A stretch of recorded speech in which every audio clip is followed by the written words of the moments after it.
People are always asking me about my wine education, and so in this video I'll be discussing my experience with the Wine, Spirit, and Education Trust, also known as the WSET. I'm currently pursuing my Level 4 Diploma certification, and so I'll be discussing Levels 1, 2, 3, and 4, what you could expect from each of these courses, and a little bit about the time commitment, and also the examination process for each course, so you would know what you'd be getting yourself into if you signed up for them. I'll also be discussing some other options at the end and some pros and cons of each of the various alternatives in case you're trying to decide between taking the WSET program or one of the other programs that's available. While I'm an attorney by trade, I decided to start taking the WSET courses because I wanted to become a better blind taster. I found that it was very, very difficult to correctly identify the wines and to assess the wines. And so I was very interested in the WSET program because they do put a lot of emphasis on tasting. And so that's why I ultimately started. I started by taking Level 1 and obtained a Level 1 award in wine and spirits. Level 1 is a basic introductory course that covers high-level concepts relating to common grapes and styles of wine. You also learn some information about food pairing concepts, how to store and serve wine, and some other basic information. This course takes about 6 hours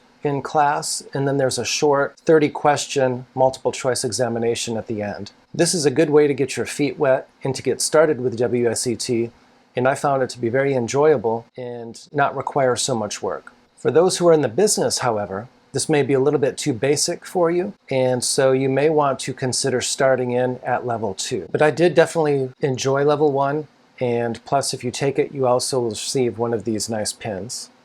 Level 2 is a pretty big step up from Level 1. It requires about 30 hours of time total, including classroom time, as well as time spent on your own, compared to only about 6 hours for Level 1. You cover 8 grapes in more detail than you did in Level 1. So for example, you'll have 4 white wines and 4 red wines. The red varietals are Cabernet, Merlot, Pinot Noir, and Syrah, and the white varietals are Chardonnay, Riesling, Sauvignon Blanc, and Pinot Gris. You'll also spend more time discussing food and wine pairings, and you'll also get some information regarding sparkling wines and fortified wines. This too was a very enjoyable course and one that did not require an overwhelming amount of work, but again, it does require about 30 hours of time commitment, including class time and time spent studying on your own. The examination takes about 1 hour and consists of 50 multiple choice questions. So there's no tasting required for the examination for Level 2. For those who are in the business and who are involved with wine as part of their work,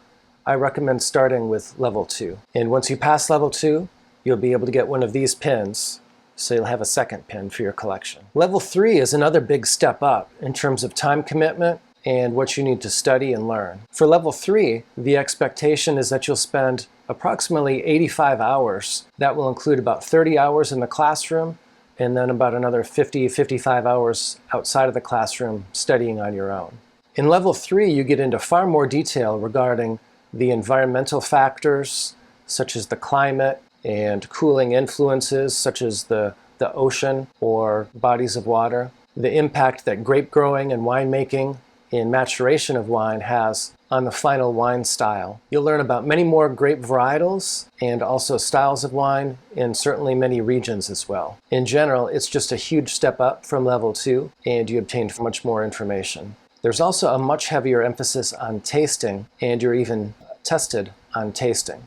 The examination will include a tasting portion that consists of 2 wines, 1 red and 1 white, and you will need to be able to prepare a tasting note for each in accordance with the SAT, which is the systematic approach to tasting that's utilized throughout the entire WSET curriculum. And as you go up in certification level, the SAT chart that you utilize for your tasting becomes more and more detailed. For Level 3, the examination is 3 different parts. You'll have 50 multiple choice questions, you'll have some short answers, and then you'll have the tasting examination I discussed previously.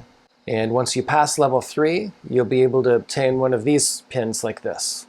For those of you who want to go on after obtaining your Level 3 certification, there's the Level 4 Diploma in wine. This is a huge step up from level 3. This course requires an incredible 500-hour commitment, which is much higher than anything that came before it. This program is considered an expert level program, and it's extremely comprehensive and covers all aspects of wine. The level 4 diploma consists of 6 different units. Unit 1 covers wine production, which is broken down into basically vinification and viticulture. And so you spend a lot of time learning about all aspects of grape growing and winemaking. This is 20% of your grade and will also be something that you utilize for all future units, even though you only cover these details specifically in Unit 1. Unit 2 is all about the wine business, and so you learn about sales and marketing and all the different types of entities and businesses that are involved in the wine industry. This accounts for 10% of your grade.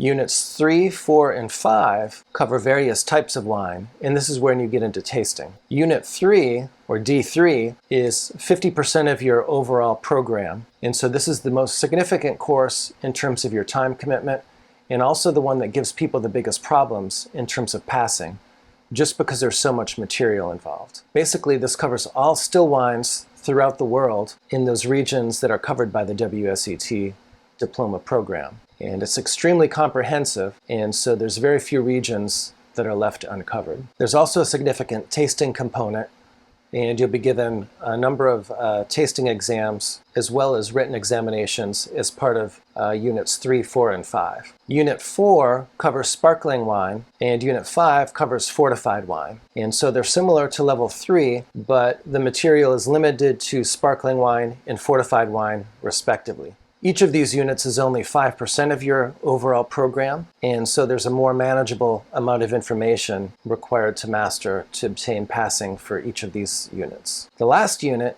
is a research paper, and this is something on various topics that are chosen twice a year by the WSET, and you have to do a 3,000-word research paper that requires you to show that you can research various materials that are not provided in your coursework. So you can't rely on your coursebook for this. Instead, you have to show that you're capable of using outside materials and compiling those together and preparing a well thought out, cogent research paper. But you do have various options though. I chose the WSET because I was a wine enthusiast. I'm an attorney by trade, and so the WSET was a good program for me because it doesn't involve a wine service component. You're tested only on theory and wine tasting, which was perfect for me.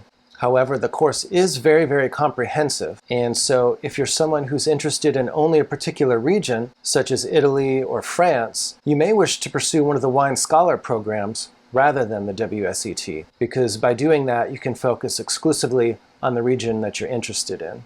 I found, for example, when I was studying for some of the WSET courses, that I spent most of the time before the exam studying and memorizing flashcards relating to bulk wine and regions that I did not have an interest in, but I was still determined to go through with the program because I thought that was the best fit for me. And for those of you who are in the business, you may wish to pursue the Court of Master Sommelier certification. That's good for those who are in the business, specifically those who are involved in the service industry, because it tests on service as well. So that's certainly a good program option for you to consider.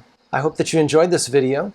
If you did, please hit that like button, and please be sure to subscribe to my channel so that you don't miss the next one. I come out with videos like these at least once a week. Until then, drink well.